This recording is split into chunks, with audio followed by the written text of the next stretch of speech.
दर्शकों, अगर आप चीन जाने की सोच रहे हैं तो संभल जाइए। ड्रैगन की सरजमी पर कदम रखते ही आपकी हर सांस और हर कदम पर ड्रैगन की सीधी नजर है। न्यूयॉर्क टाइम्स के बहुत बड़े खुलासे ने पूरी दुनिया में हड़कंप मचा दिया है। यह खुलासा क्या है, रिपोर्ट आपको बताएगी। धरती पर महाविनाश की उल्टी गिनती, क्या खत्म होने वाला है हमारा कल? समंदर का खौफनाक हमला, अंटार्कटिका का साइलेंट ब्लास्ट, धरती पर तबाही का काउंटडाउन। 30 साल फिर क्या होगा? अंटार्कटिका का मौत वाला अलार्म, बर्फ पिघली, खतरा बढ़ा। क्या शहरों को निगल जाएगा समंदर? बर्फ की दरार दुनिया पर वार। ये बर्फ नहीं, आने वाली तबाही है। क्या बच पाएगी इंसानी सभ्यता? अभी नहीं जागे तो कभी नहीं। धीरे धीरे बिना किसी आवाज की एक महाद्वीप पिघल रहा है। सफेद बर्फ की करोड़ों साल पुरानी चादर अब दरकने लगी है। हर सेकंड हजारों टन बर्फ समुद्र में समा रही है और इस बर्फ के साथ दुनिया का भविष्य भी पिघल रहा है। कल्पना कीजिए, आज जहां बच्चों की हंसी गूंजती है, कल वहां सिर्फ समंदर की लहरें हों। जहां आज ऊंची ऊंची इमारतें हैं, वहां कल नावें चल रही हों। दरअसल वैज्ञानिकों ने अंटार्कटिका पर नई रिसर्च की। रिसर्च में बर्फ पिघलने का बड़ा खतरा सामने आया। दुनिया के पास सिर्फ 30 से 50 साल का समय बचा है। अभी 2050 से 2070 तक का अनुमान लगाया जा सकता है। बर्फ बहुत तेजी से पिघल सकती है। समुद्र के नीचे की बर्फ सबसे ज्यादा खतरे में है। एक बार बर्फ खिसकी तो उसे रोकना मुश्किल होगा। समुद्र का पानी तेजी से बढ़ सकता है। तटीय शहरों पर सबसे ज्यादा खतरा होगा। यह किसी साइंस फिक्शन फिल्म का ट्रेलर नहीं, बल्कि धरती का सबसे बड़ा रेड अलर्ट है। अंटार्कटिका, जिसे दुनिया की सबसे सुरक्षित बर्फ की तिजोरी माना जाता है, अब उसी तिजोरी में दरारें पड़ रही हैं।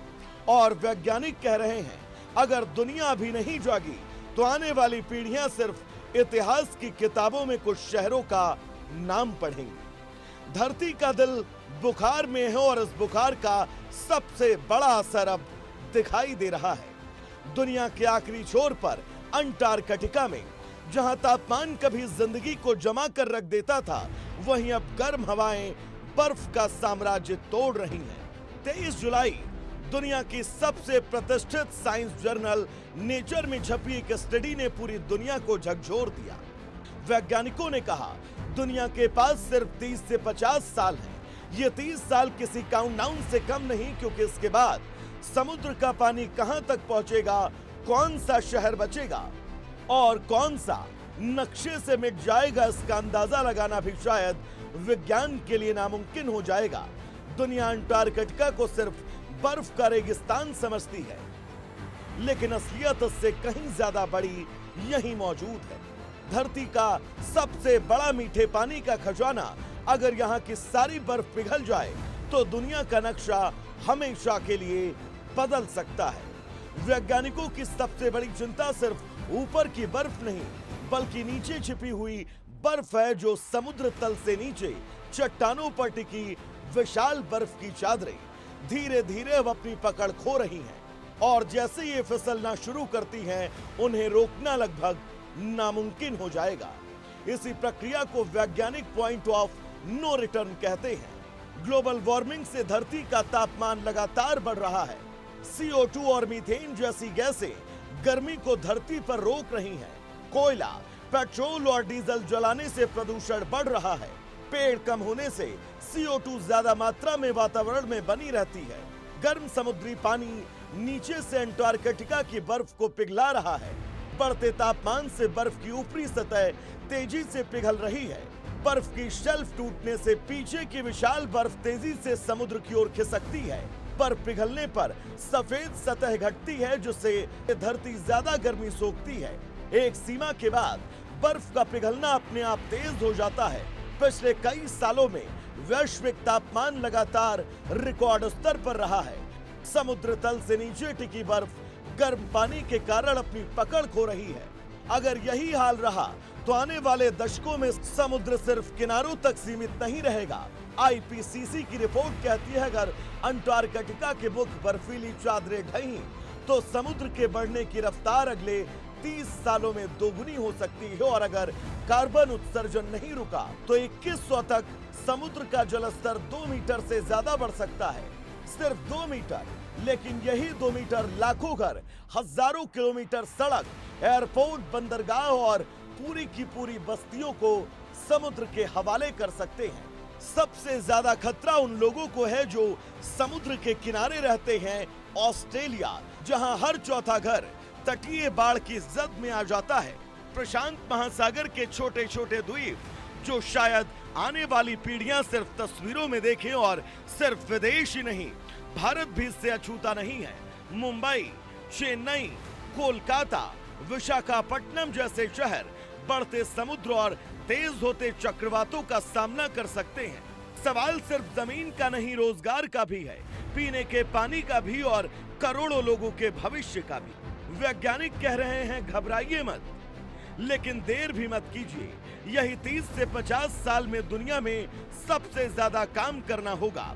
सरकारों को समुद्र किनारे मजबूत सुरक्षा दीवारें बनानी होंगी, नए शहरों की योजना बनानी होगी, खतरे वाले इलाकों की पहचान करनी होगी, और जहां जरूरत पड़े लोगों के पुनर्वास की तैयारी भी। कोयले का इस्तेमाल कम करना होगा, सौर ऊर्जा को बढ़ावा देना होगा, पवन ऊर्जा का दायरा बढ़ाना होगा, पेट्रोल डीजल पर निर्भरता घटानी होगी, इलेक्ट्रिक वाहनों का इस्तेमाल बढ़ाना होगा, कार्बन उत्सर्जन कम करना होगा, जंगलों की कटाई रोकनी होगी, बड़े पैमाने पर पेड़ लगाने होंगे, स्वच्छ ऊर्जा में निवेश बढ़ाना होगा, समुद्र और ग्लेशियरों की लगातार निगरानी करनी होगी, तटीय इलाकों की सुरक्षा मजबूत करनी होगी, जलवायु परिवर्तन पर वैश्विक सहयोग बढ़ाना होगा, लोगों में पर्यावरण के प्रति जागरूकता बढ़ानी होगी। आज सवाल सिर्फ इतना नहीं कि अंटार्कटिका की बर्फ कितनी पिघलेगी, सवाल ये कि क्या इंसान समय रहते बदल पाएगा, क्या दुनिया विकास और विनाश के बीच सही रास्ता चुन पाएगी। हमारे पास सिर्फ 30 से 50 साल है। ये समय डरने का नहीं, जागने का है, क्योंकि अगर आज फैसले नहीं लिए गए तो कल शायद फैसले लेने के लिए लोग नहीं बचेंगे।